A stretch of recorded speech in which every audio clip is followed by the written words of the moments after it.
The evidence in the Aaron Hernandez trial includes video of Hernandez putting gas in his rental car and dancing near a pump about an hour before Odin Lloyd was shot dead.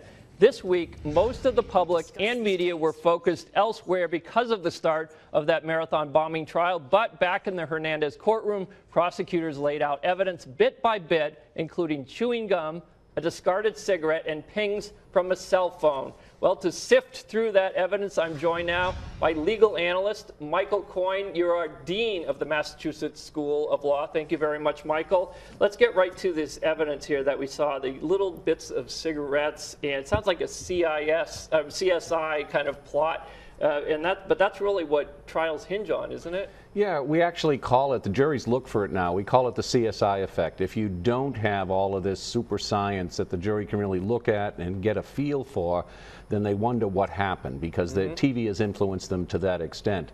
And so what we've seen this week in this case is a lot of small pieces of circumstantial evidence, in essence trying to make that case much stronger. Compare that to Tsarnaev, where we saw the video with him there, his backpack present. I mean, that's much more direct evidence. Cases can be built both ways. It just takes more circumstantial evidence to remove all reasonable doubt. But is it enough to get the little bits of DNA evidence that a lot of people are skeptical about anyway, and getting that to convict somebody just based on that rather than direct testimony or videos, like you said? Yeah, it's harder. It's much harder to build a case that way. Think of it as a strand of rope. The more and more layers we add to the rope, the stronger the case gets. And that's what they'll need. They'll need a mountain of circumstantial evidence, because a lot of us are questioning pieces. We'd like to see more direct evidence. We'd like to see one of the other joint ventures who are present give us direct evidence as to his involvement. But the government has to play the hand it's been dealt. It doesn't have that direct evidence at the present time. And him being a superstar, a football superstar, is it going to make that more difficult to convict him because of that? I think it works both ways. We're a hero-worshipping society, and we love to see people get up on the pedestal.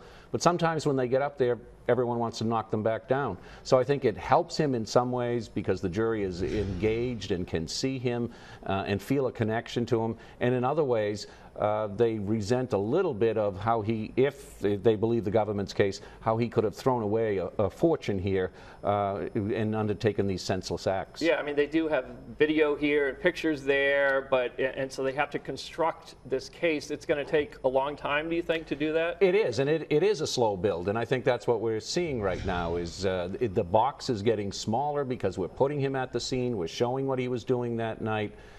It will get tighter as we go forward.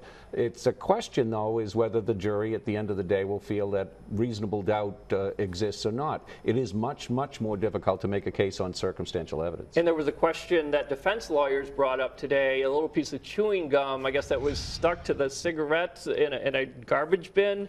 And that apparently, they said that DNA evidence could have been transferred from that chewing gum. Is that going to help? What they're trying to do, and if you think about it, the best analogy I can think of is this case is OJ 2.0. We're going to attack the science, we're going to attack the collection of the evidence, and every little piece that we can create a doubt about, then that's what we're going to do. And what they're trying to suggest there is the DNA was actually transferred from an item we know he had, his chewing gum, to the shell casing or to the blunt and the like, that it doesn't necessarily put him there. And again, what they have to do at the end of the day is simply create enough doubt that the jury will feel the government didn't meet its burden. The prosecution has also talked a lot about those cell phone pings and using that. This is, I think, kind of a new thing that they use in trials today. Could you explain to people what that is and how they're using it against Hernandez? Sure. The cell phone pings actually show his movements throughout the period.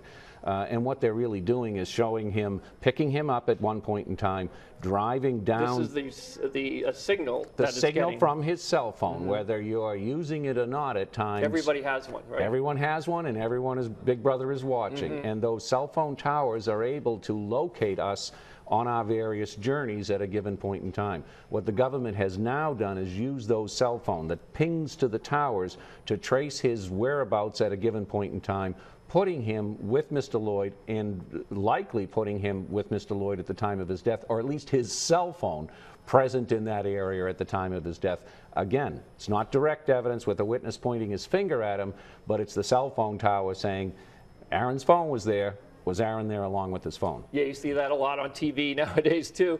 What is your impression so far of the defendant, Aaron Hernandez, his demeanor? Has he done anything wrong so far, or is he handling it the way he should? I think his behavior has gotten better since the trial began. I think early on in the motions in the pretrial, he's laughing a lot, he's smiling a lot, slapping the back of his attorney. It's not wise to do. Now that the jury is present, his behavior is much more controlled. He appears to be respectful, and I think the jury is likely to receive that better than what a lot of the images that we saw early on in the process, because at the end of the day you have to be respectful to the process and to the jury. And again, I'd sort of compare that to the defendant's behavior in Sarnaev. He appears disheveled. Yeah, we're going to talk about that soon. But yeah, it's quite a contrast, and I think his defense attorneys Hernandez may have gotten to him to give him the message. When you pay lawyers money, part of the money you pay should be for how to best present your case in court. And it's not just about the oral arguments and the cross-examination we do. We're familiar with the process. We should know what resonates with the jury. And in fact, that's what they want, is our best advice as to how they can succeed. All right, Michael Coyne, thank you very much for helping us out on this. Thanks. Okay. Next, we're going to go inside the Boston